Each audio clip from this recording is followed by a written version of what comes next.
Food Pharmacy, a guide to gut bacteria, anti-inflammatory food, and eating for health.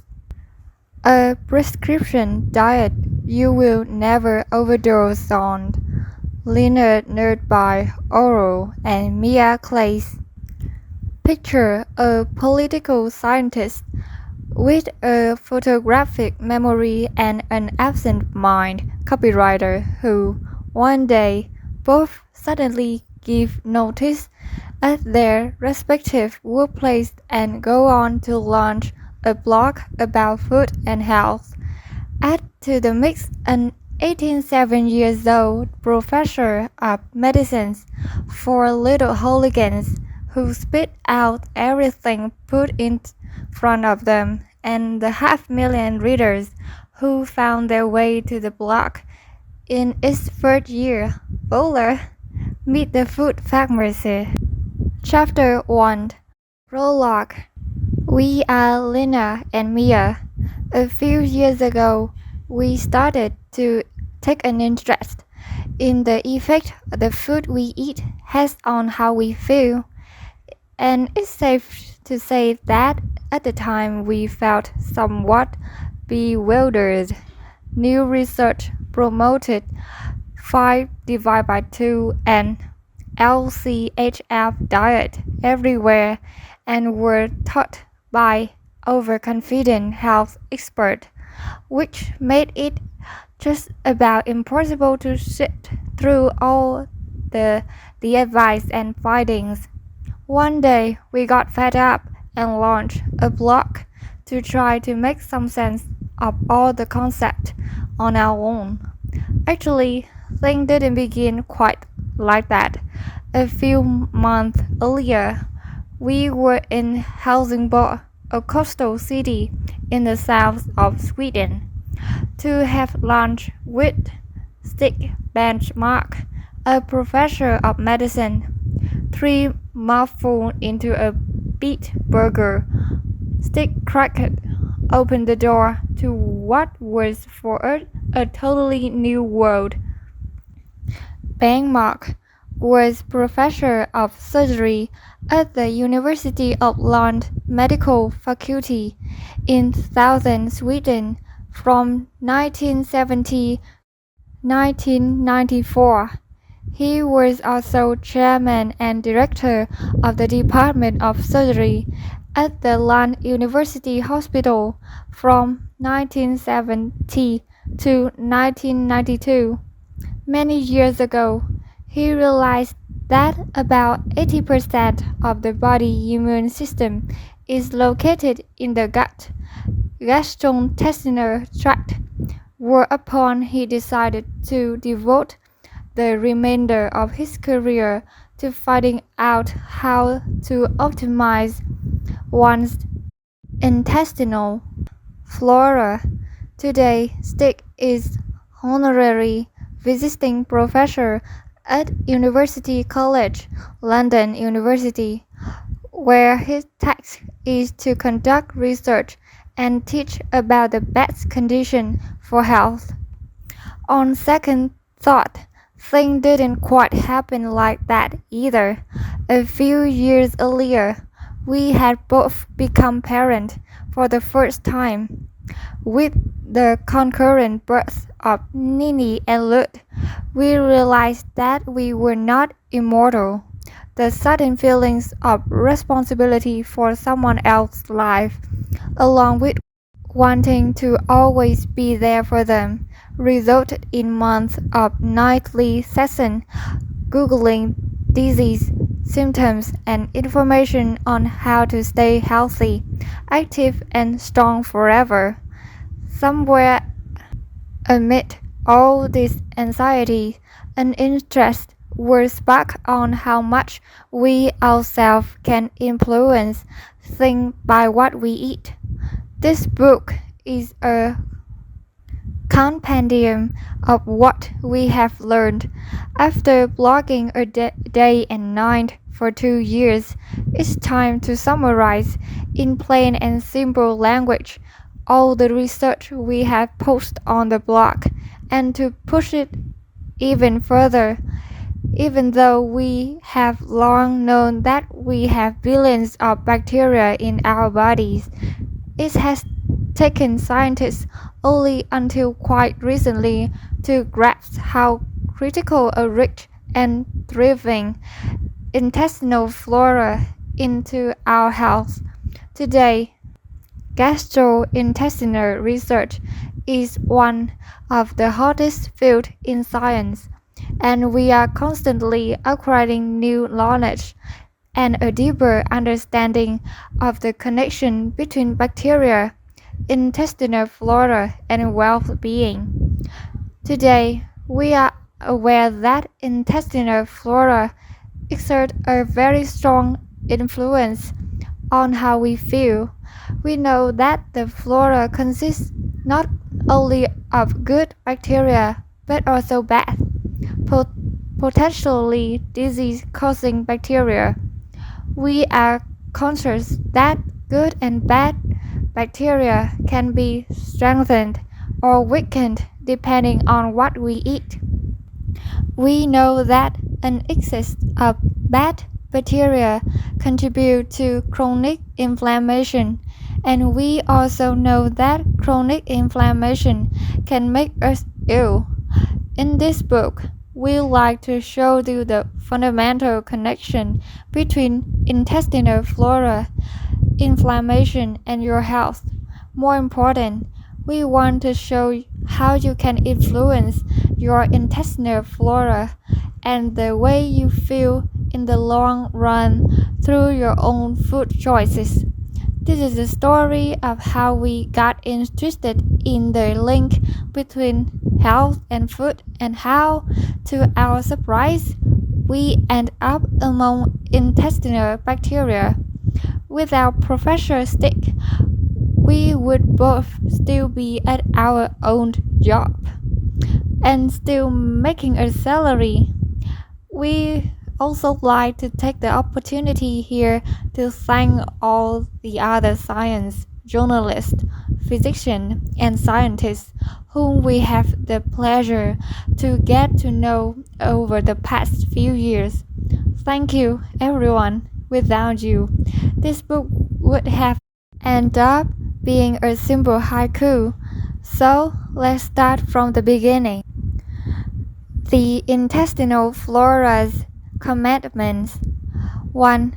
Focus on what you can eat instead of what you must avoid eating. 2. Enjoy lots of different and colorful raw vegetables. 3. Eat meat sparingly. 4. Gorge on leafy greens. 5. Drink a green smoothie daily. 6. If you eat fish, opt for wild-caught varieties. 7. Eat slowly and chew thoroughly. 8. Skip processed food. 9. Seek out organic food. 10. Increase food nutritional values by sprouting and fermenting them. 11. Lower the temperature by a few notches. 12. Choose your fat wisely. 13. Add some zinc to your food with herbs and spices. 14. Teach yourself and your kid to get comfortable without sugar. 15. Become a nutrient hunter and avoid fillers. 16. Give your body a chance to rest now and then with periodic fasting. 17. When you feel stressed out, take a deep breath and try to focus on the positive of life. 18. Move your body often. 19. Let food be your main source of nutrient, but feel free to give it a boost of added vitamin D, omega-3, and symbiotics. 20. Relax and don't be too hard on yourself. That is the most important commandment of all. Chapter 1 Plato Plate Model. Let us tell you about Plato before we delve deeper into intestinal bacteria and inflammation. Well, not exactly us. It's Lena who will tell you about Plato. Mia is going to take this opportunity to paint her nails. Plato was born in Athens a few hundred years BC. He was a Greek philosopher, mathematician, and author, as well as a father of Platonism, which have contributed to many ways of Western philosophy. One example of Plato's legacy in his idealism, which is part of the foundation of mathematical philosophy. Well, you can see for yourself that Plato wasn't a few sandwiches short of a picnic. A big part of Plato philosophy is known as Plato's theory of ideas or form. His theory encompasses two worlds, namely the ideal, the perfect idea, and the physical realm. According to Plato, nothing can exist in life without there also being a corresponding perfect idea, internal, unchanging, of the same kind in the world of ideas and form. For example, when you walk past a vegetable garden and notice a potato, you'll think potato if you don't make an appointment to see an eye doctor. You still recognize with 100% certainty that this is just a potato. Even if it's green and has begun sprouting, Plato says that this is because they're an ideal potato that all the potatoes in the real, tangible world strive to become, which is the reason you would recognize the tuber as a potato, even if it were old and wrinkled. But Lena, my dear, what does an old spurt have to do with our book? Mia screwed the cap back onto the bottle of nail polish and blew on her nails. Lena looked at her. Hang on, I'm getting to the point soon. Admittedly, Plato was mostly interested in mathematics, politics, and philosophy, and not in potatoes, but we feel nonetheless that we can draw parallel with our relationship to food. Simply put, we could say that if the research and science presented in this book is in the realm of ideas, then we, our food, rejecting children, and us and our cravings are part of the real material world. There exists an ideal, but there's also a reality which we often surrender to. For instance, let's say that all current research on food suggests that our intestinal flora would be at its happiest if we consume 22 pounds of kale every day. We could call this Plato plate model, or the idea of the perfect plate. In this ideal world, we would always eat 22 pounds of kale a day. However, in the real world, that might end up being too big a challenge. First, most of us would probably find it difficult, not to mention a total drag, to choke down that much kale every day. And even if we were obstinate enough to try it, kale could be out of season, or the grocery store could be sold down. Second, We are humans and we have sense. If you add sense to the mix, you end up with a real mess. You'll be attracted to the shine of a beautiful chocolate cake. Your sense of smell will be entranced by a aroma of freshly baked bread. The sound of a cork being pulled down of a bottle of wine will conjure up feeling of vacation and relaxation. Suddenly, there you are, gorging on a big piece of cake, working your way through a baguette, and downing several glasses of Bourgogne, even though none of these items are featured on Plato's plate. Mia looked up from her coral nails. Wow, I love a glass of wine. Yes, but that's just proves my point.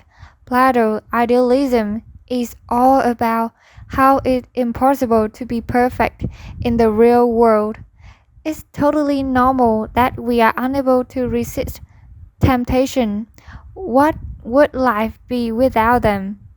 There a prolonged silence. We hear the sound of a car passing in the street. Before we started blogging about intestinal flora and inflammation, we were thoroughly ruled by our sense and quasi-hypochondriacs. At the first smell of cardamom, we would devour 2 buns with nary a thought.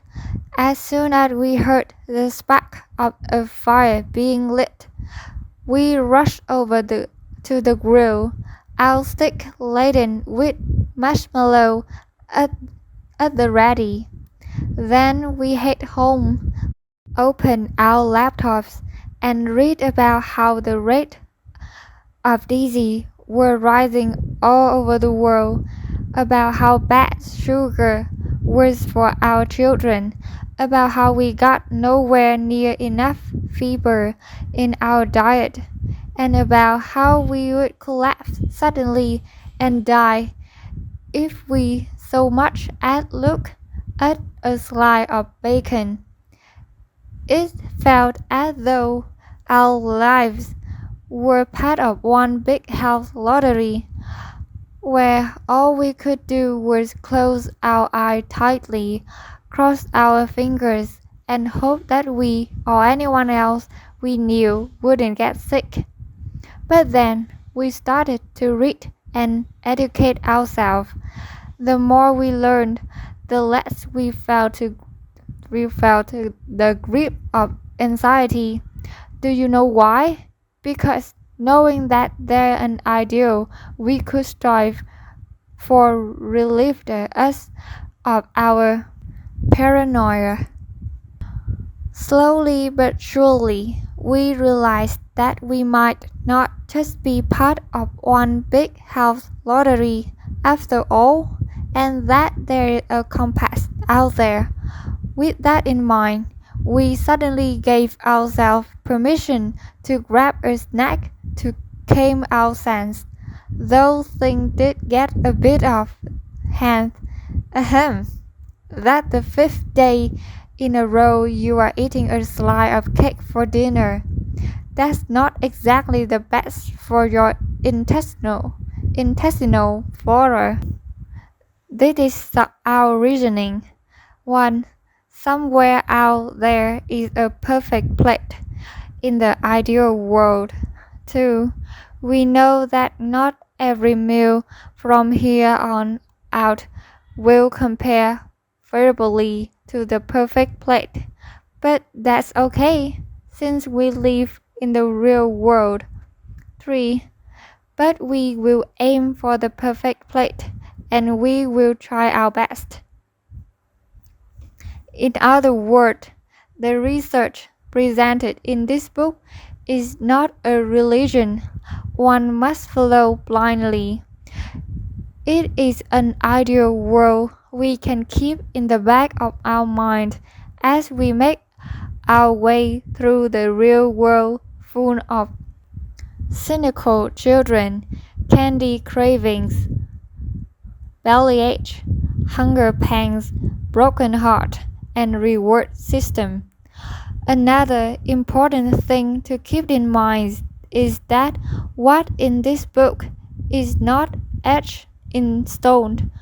If we could have exemplary every physician, scientist, and journalist we have interviewed and been inspired by in one big room, they would have seen eye to eye on many things but would have also disagreed on quite a few issues, too.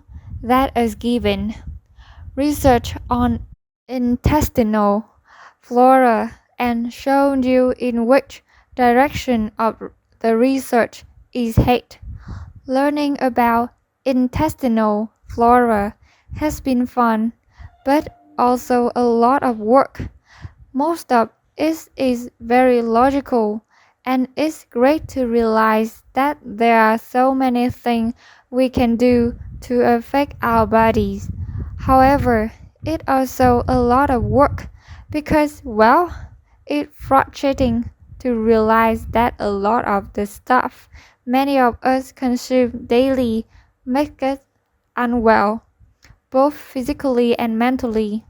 We live in a world that has completely lost its footing, and in the race to make food cheaper to manufacture, the food industry has made us dependent on a diet that our bodies are ill-equipped for, which include processed food lacking of fiber, antioxidants, and minerals, and that are loaded with added sugars,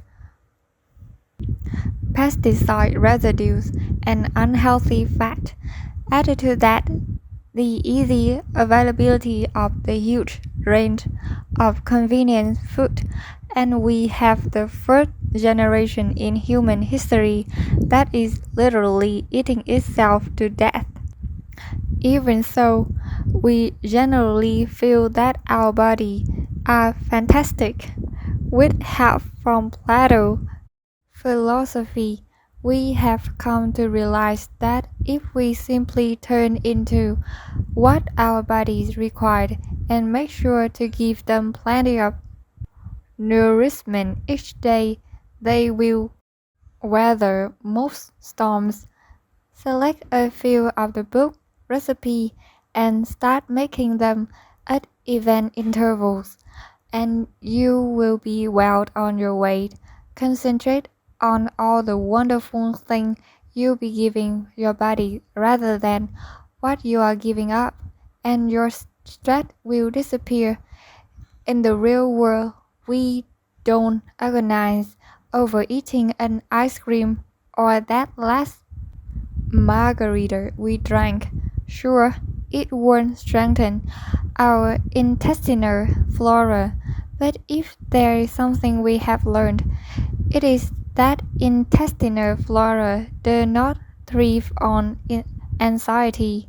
We suggest once and for all that we lay to rest all of our health worries, anxiety, conscience. How did about Mia? It's time for a small welcome drink yet.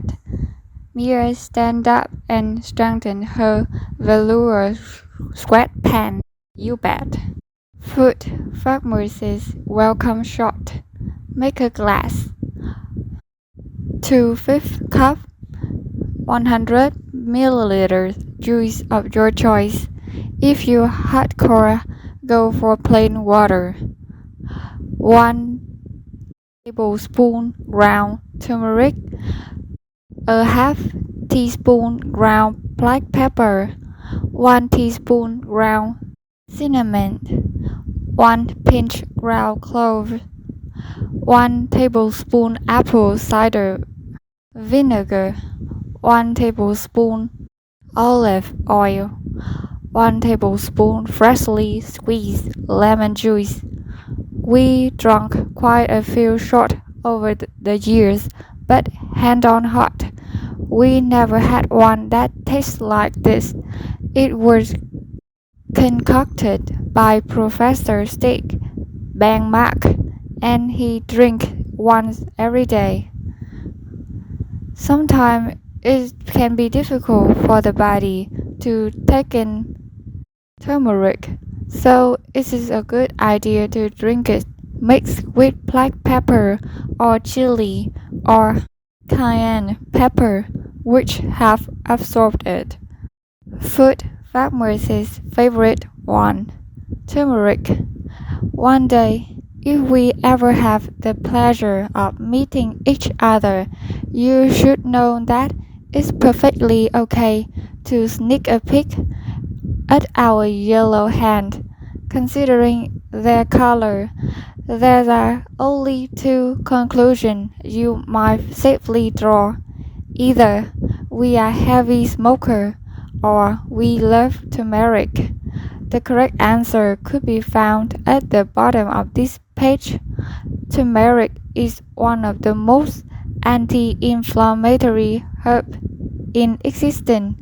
One of the most inflammation-causing agents is COX2, and scientists have worked for decades to discover a drug that can inhibit it. So far, all the drugs that have been pitted against COX2 have had too many side effects. However, turmeric has shown itself to be a strong and non-toxic COX2 inhibitor. Professor Stick liked to think of turmeric as containing a small, complete soccer team of strong anti-inflammatory antioxidants called curcuminoid. He compared turmeric to the superstar Argentine soccer player Maradona. However, turmeric is also a team player and needs the other antioxidant to be present to play a winning game. It can be difficult to find fresh turmeric. We left it both fresh and in powder form. Chapter 2: Inflammation, the unwelcome guest. By now, most of us have come to realize that the food we eat can have a direct effect on how we feel. Some have discovered how much more alert and energized we are by ingesting certain food, while we get bellyache from other food. But honestly, can broccoli, kale, and raspberry have a sign of illness? It is true that a sizable daily dose of turmeric can keep us healthy. Isn't that taking things a bit far? According to current research, it isn't. We live in very exciting times. Every other day uncover new studies related to intestinal flora and inflammation. Their result demonstrating that by changing our lifestyle and what we eat, we can play an active role in preventing an array of maladies such as infection, cardiovascular disease, high blood pressure, acute joint MS, multiple sclerosis, diabetes, headache, ADHD, attention deficit hyperactivity disorder, skin problems, sleep disorders, and cancer. The fact is, the food we chomp down on make a difference deep down at life cellular level. In the same way that excess sugar and processed food can make us sick, fiber-rich vegetable, colorful spices and grains, and cereals rich in antioxidants can help us stay healthy and vital. Before getting to know our own in-house professor, Steinbenmark, we used to call ourselves positive hypochondriacs. We thought often about illnesses and called the health hotline a bit more often than the average person. Yet we still look to the future with optimism.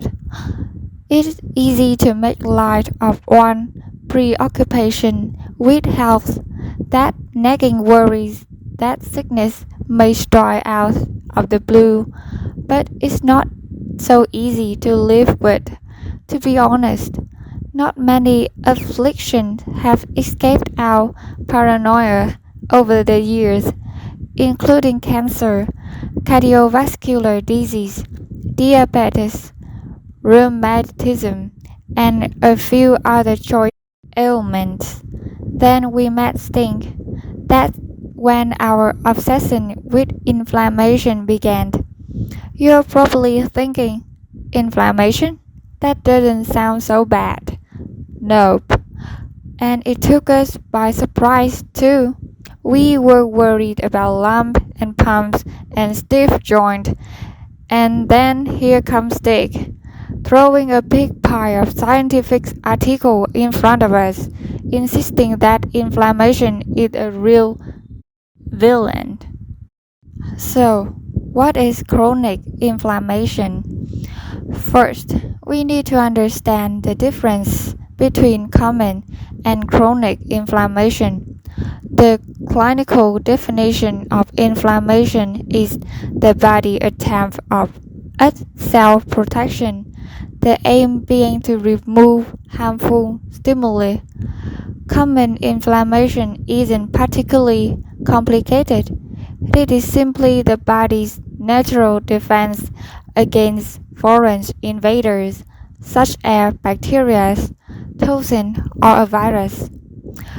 The affected areas attract immune system cells, white blood cells from the blood, and those cells emit different substances to root out the cause of the inflammation and repair any harm caused to the body cells.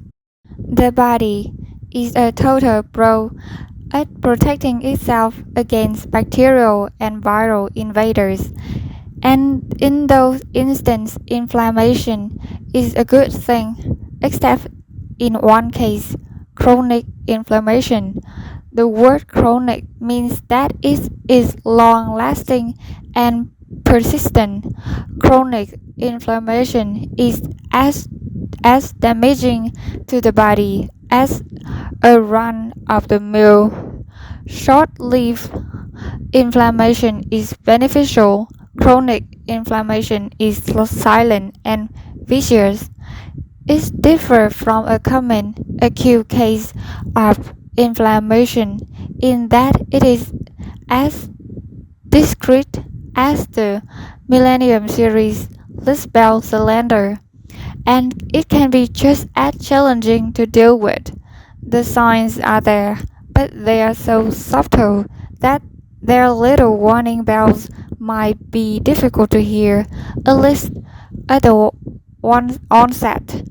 Signs of chronic inflammation: unexplained fatigue, trouble sleeping, headache, hair loss, premature graying, dandruff, acne, unexplained breakout and red, blotchy skin, dry eyes, brittle nails, dry mouth or excess saliva, decreased libido, irregular periods, unexplained chronic constipation or diarrhea, unexplained osteoporosis, frequent unexplained infection and influenza, frequent mental depression, unexplained shortness of breath, sweaty feet and sweaty palms. Don't panic. Exhibiting the above symptoms doesn't necessarily mean that you suffer from chronic inflammation. Sweaty palms might be from nervousness, and a sudden shortness of breath is a common reaction to falling head over heels in love.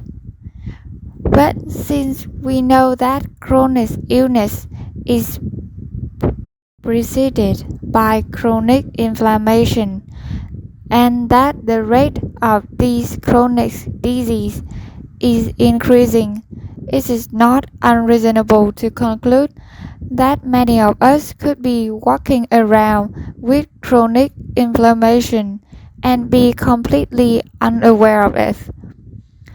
It's enough to make one think long and hard about countries that have embraced the Western diet and that are also experiencing surging rate of allergy, rheumatism, ADHD, diabetes, and cancer. However, if so many of us have chronic inflammation, why is it that we can't feel it? Maybe we think it's no big deal to feel constipated or to have breakdowns or to suffer from unexplained fatigue. Perhaps we have simply learned to live without aches and pains and believe it's the normal run of things. It would be a shame if that were the case, knowing as we do know that chronic inflammation is an important factor in chronic illness, and that today research indicates that if one develops a chronic illness, the odds of suffering a second and third ailment are greater. However, what has not been understood yet is why the disease process begins with cancer in one individual, start with diabetes and someone else, and triggers Alzheimer's disease in yet another. Alzheimer's disease, type 2 diabetes, and cancer are some of the most common chronic diseases. How the chronic inflammation emerge? Let's go back to the body. Chronic inflammation develops when the immune system is exhausted. Each time we take a breath, we inhale about 500 milliliters, 1 pinch of oxygen into our lungs. From the lungs, the oxygen is sent out via the bloodstream to our blood cells, which need oxygen to produce energy. Not only is vital energy made during this process, something called free radicals is also produced, which in large quantities can damage the body cells and cause inflammation. The formation of free radicals also happens through our lifestyle choice. Let's say, for instance, that you don't take care of yourself, you eat a bad diet, suffer from stress, don't exercise, and smoke. A great many free radicals would be formed in the cells, too many for the body to guard itself against. This wears down your immune system, and chronic inflammation ensues. Antioxidants can effectively disarm those free radicals. As the name implies, antioxidant defends us from the damage inflicted by free radicals on the body cells. A small number of antioxidants are produced by our bodies, but as we age, our ability to make antioxidants decreases. From about 25 years of age, the body stops producing its own antioxidant entirely, which is why it's critical that we obtain them through our food in the form of vegetable, fruit, and berries. In the next chapter, we'll show you that There are two types of bacteria to be found in the gut, good and bad bacteria. But we can already reveal at this point that it's the good bacteria in our gut that extract antioxidants from the food we eat. This is why we can easily have our body defend itself against free radicals by gorging on large salad and delicious smoothie, thereby boosting your levels of good gut bacteria. More about this a little further along in this book. Great news! Genes have far less influence than we originally thought. In the US, the average life expectancy is 81.64 years for women and 76.73 years for men. But research has shown that, genetically speaking, humans have the capacity to grow much older than this. Some scientists even believe that the world's first 200 years old person has already been born.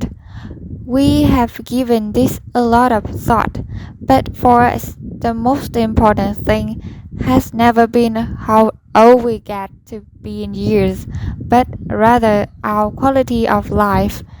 Because while life expectancy increases, we also witnessing an increase in chronic disease. If you can't enjoy them, what's so great about living all those extra years? Human cells contain approximately 25,000 genes. According to Professor Stick, if your genes are a huge piano with 25,000 keys, then the sound of the inflammation symphony will depend on how you treat the keys. The more vitamins, antioxidants, mineral, and good fat you use grease the keys, the more beautiful the melody. The more you mistreat the keys with bad food, like physical activities, medication, toxin, and stress, the faster Mozart will turn in his grave.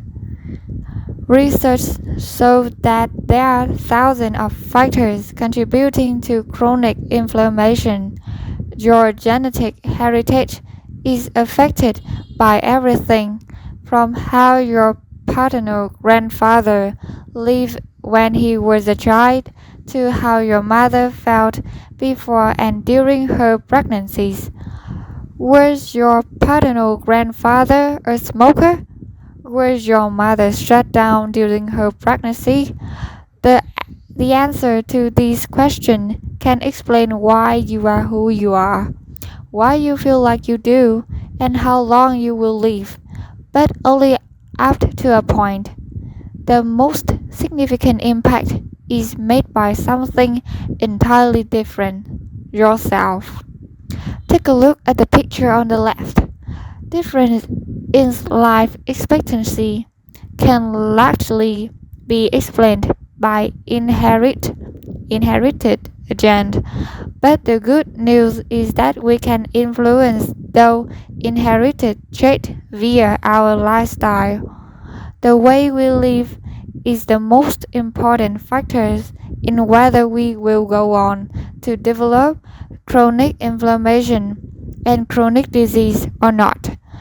If you believe that your lifestyle exerts a greater influence on your health rather than your genes, and that your lifestyle can change some of your genetic heritage, then the two lovely ladies in the middle of the picture on page 24 have significant influence over the amount of inflammation in the body.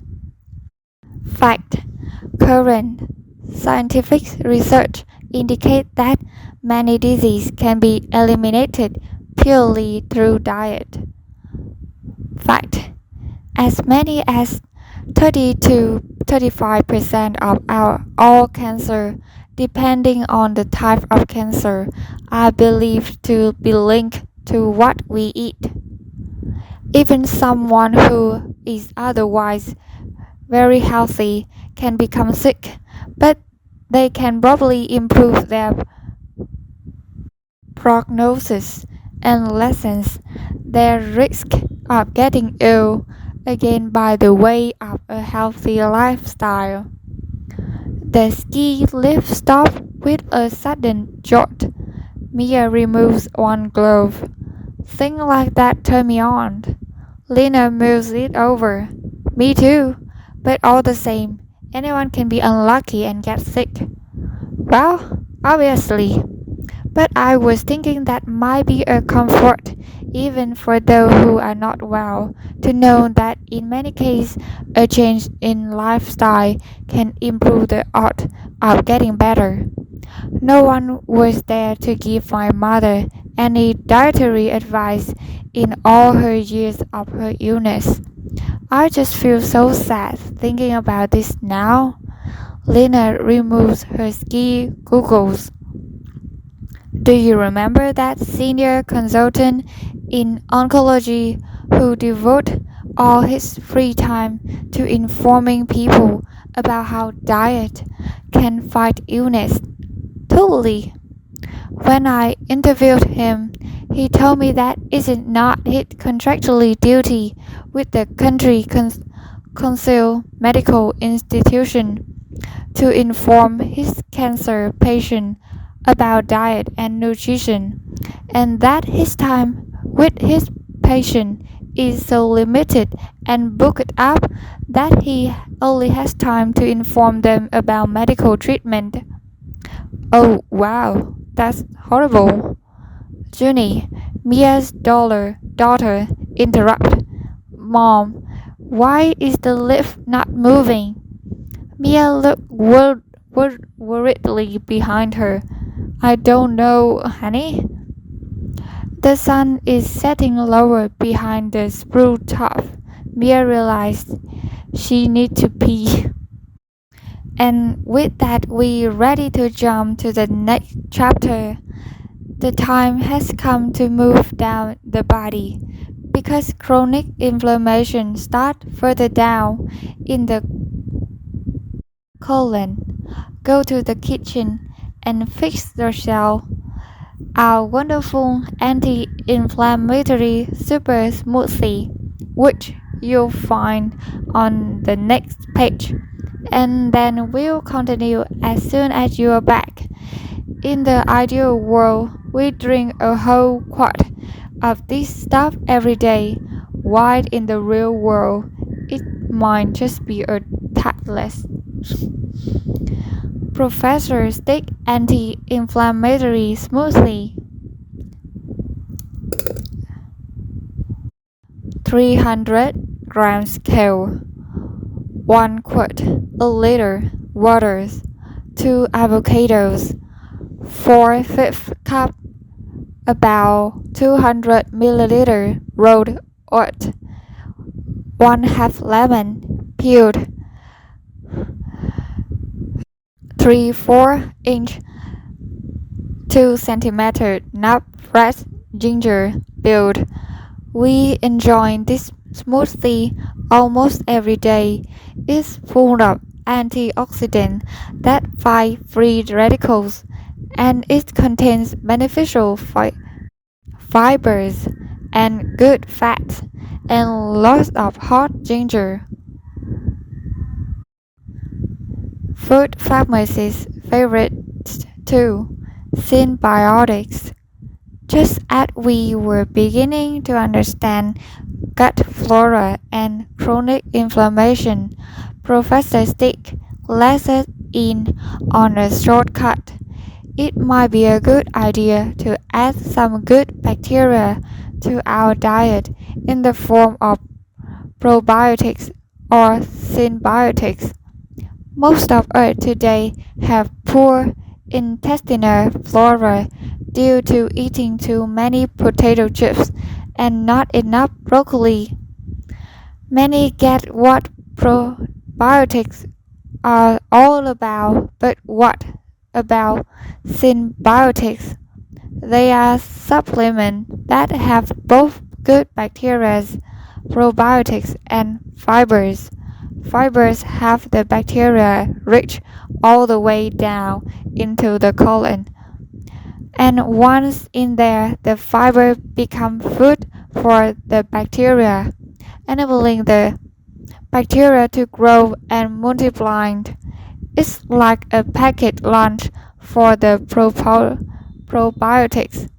It is now as natural for us to take good bacteria and fiber in supplement each day as it is to change into clean underwear. Chapter 3: The Battle of the Gastrointestinal Tract. What happened? We had never heard the word intestinal flora uttered before we started blogging, and now we say it almost every day. What up with that? Lena, would you like some broccoli in your smoothie? The kid, yeah, that will make our intestinal flora happy. Mia, what? Are we only having sauerkraut for dinner? Don't we have something to go with it? Lena, only sauerkraut. The intestinal flora is an entire ecosystem that needs to be fed daily. Emil, Mia's sons, do we really have the energy to make dinner tonight? Why don't we just order pizza? Mia, no thanks, my little man. I need to think of your intestinal flora. Some good news and some bad news. Professor Stick was a very successful surgeon and one of the innovators and pioneers in hepatopancreatic biliary abdominal surgery before he started his research on intestinal flora. We were not talking about small and trivial procedures here. Oftentimes, the entire pancreas or a big section of the liver had to be removed. Unfortunately, it didn't always turn out as well as Dick would have hoped, or more accurately, the surgery would go well, but afterward the patient were often hit with difficult infection, which troubled Stick enormously. During the 1950s, he suddenly saw things from a different angle. He had asked a young surgeon to study the last 81 big liver surgery one day without warning. The young physician knocked on the door and told Stick that he had some good and some bad news. Stick ushered him into the room and told him to start with the bad news. A little awkwardly, the young doctor told him that in a third of the patients for whom antibiotics should have been prescribed for the week after the surgery, as per the practice of the day, the medication had not been given. Sticks were furious and fuming. How were this even possible at one of Sweden's top-notch university hospital? Then the young doctor smiled broadly. But Stick, he said, I have some good news too. All the infections we found were in the patient who had received their antibiotics. There were no infections among the patients who had not been given the medication. There and then, a new thought sprang to Stick's mind. What if the antibiotic had knocked down the patient's immune system? A few years later, the Norwegian physician and professor of immunology Per Brandak published a study that confirmed approximately 80% of the immune system is in the gastrointestinal tract, which were enormously encouraging to Stick. It gave him the necessary push to start searching for method to restore intestinal flora after it had been destroyed. And well, so the story goes. Intestinal flora is vital. Without getting ahead of ourselves, we can start by noting that the key to stay healthy and free of inflammation and chronic illness is a well-functioning intestinal flora. Simply put, this flora is the bacteria and microorganisms that exist naturally in the intestine in an adult. This is between 3.3 to 4.4 IB of bacteria.